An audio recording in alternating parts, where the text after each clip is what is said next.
Salam damai sejahtera Bapak Ibu Saudara terkasih dalam Tuhan Yesus Kristus.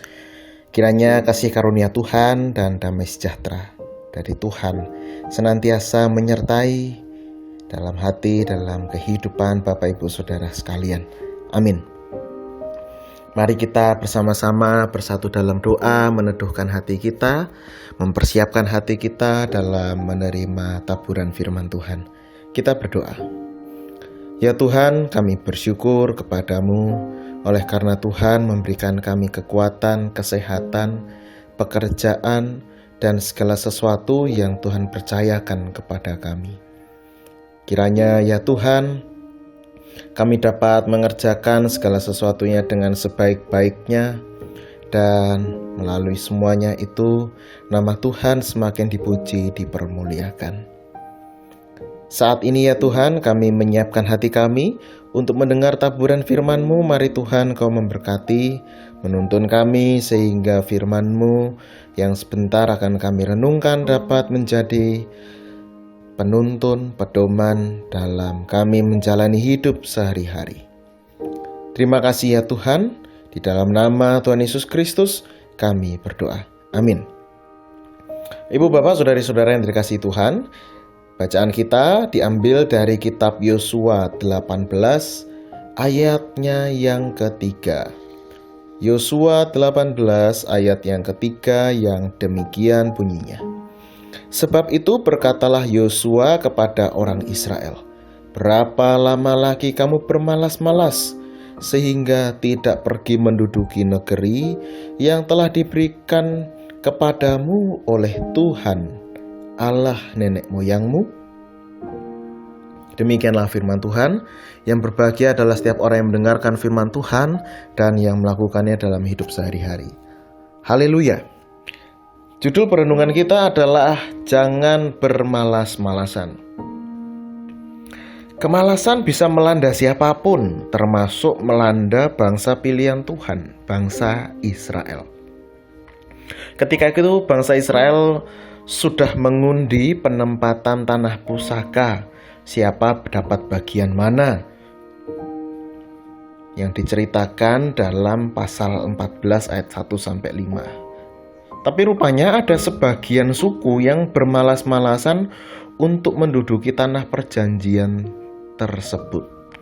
Dari 12 suku Israel, rupanya ada 7 suku yang malas untuk menduduki tanah pusaka yang sudah dibagi, sudah diundi. 5 suku lainnya lebih rajin dan berjuang mendapatkan bagian mereka.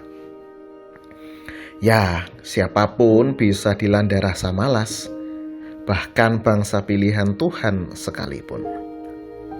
Kemalasan bisa melanda siapapun di antara Bapak Ibu Saudara sekalian.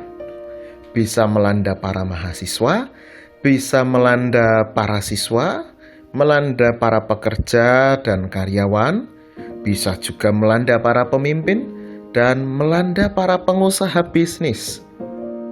Ketika kemalasan melanda, yang terjadi adalah keputusan untuk berhenti. Entah itu berhenti sementara atau berhenti dan tidak melanjutkan lagi. Ya, akhirnya kalau seperti ini ya pekerjaan tidak selesai secara tuntas. Lalu pertanyaannya, bagaimana mengatasi rasa malas? Ibu bapak saudari-saudara yang dikasihi Tuhan, mengatasi rasa malas yaitu dengan cara mengingat bahwa apa yang kita kerjakan atau apa yang akan kita kerjakan adalah karunia Tuhan, pemberian Tuhan, anugerah dari Tuhan kepada kita yang tidak boleh kita sia-siakan. Sekalipun itu adalah pekerjaan yang kecil atau pekerjaan yang remeh, itu merupakan karunia Tuhan, anugerah dari Tuhan yang perlu kita kelola, perlu kita kerjakan dengan sebaik-baiknya. Mengerjakannya dengan rasa syukur. Bapak Ibu Saudara, kemalasan bisa mengubah hidup yang baik menjadi kurang baik. Bisa membuat kita tidak bisa mendapatkan atau memberikan yang terbaik.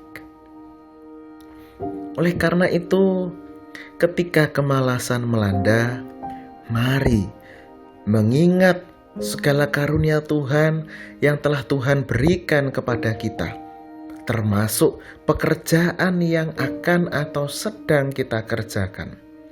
Sebab itu menjadi daya dorong untuk bekerja dengan sukacita dan dengan rasa syukur. Seperti halnya bangsa Israel, 7 suku yang merasa malas, barangkali mereka lupa perjalanan selama 40 tahun di padang gurun demi mendapatkan tanah perjanjian. Proses yang begitu panjang dan tinggal selangkah lagi masuk menempati tanah perjanjian yang Tuhan berikan kepada mereka.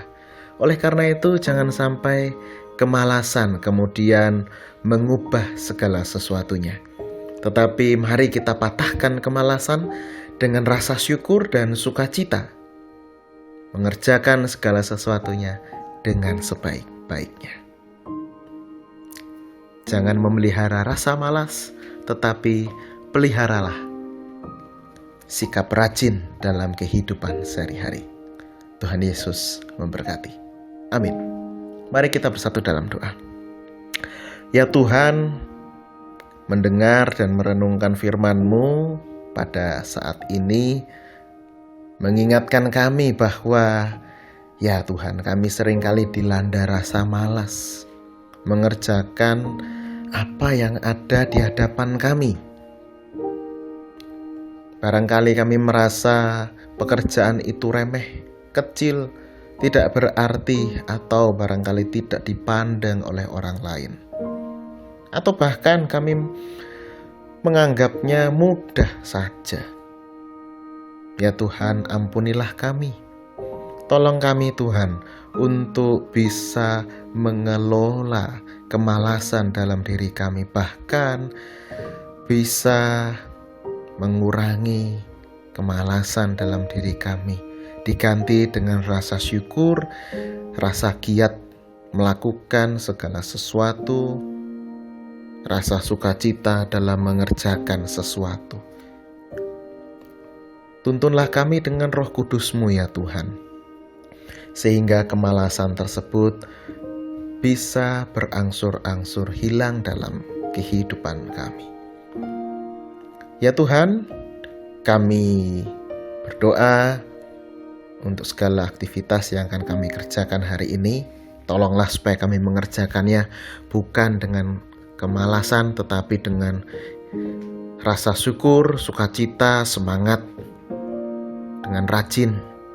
Sehingga melalui pekerjaan-pekerjaan yang kecil ataupun besar, yang semuanya itu adalah karunia Tuhan dalam hidup kami, dapat menjadi sarana mendatangkan kebaikan bagi kami, kebaikan bagi orang-orang sekitar kami, dan terlebih menjadi sarana untuk kemuliaan nama Tuhan. Makasih ya Tuhan, kami menyerahkan hidup kami seutuhnya dalam tangan kasih Tuhan. Di dalam nama Tuhan Yesus Kristus kami berdoa. Amin. Kiranya kasih karunia dan damai sejahtera dari Allah Sang Bapa, dari Tuhan Yesus Sang Anak, serta persekutuan dengan Roh Kudus menyertai ibu bapak, saudari, saudara sekalian. Amin.